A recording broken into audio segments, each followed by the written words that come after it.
Guys, it's been a busy day. We've got the 2024 Yamaha release. We got to see the 50th anniversary YZs.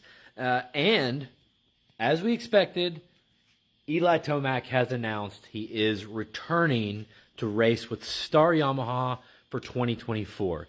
Now, I've looked over the press release and a few different posts from some different media outlets, and I can't find anywhere where it confirms any info about the deal.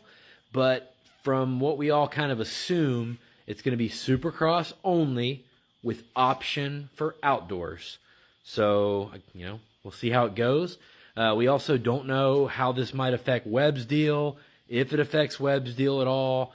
But, man, Webb's good in Supercross, and him and Tomac both on Star Yamaha for Supercross is going to be tough, man. That's going to be a good team. So I'm excited. We'll drop more videos if we hear any more news about this, and if we hear any more detailed news about the Yamaha line and all that stuff. Got some more stuff coming out, so make sure you hit that follow button. Appreciate you guys. See you tomorrow.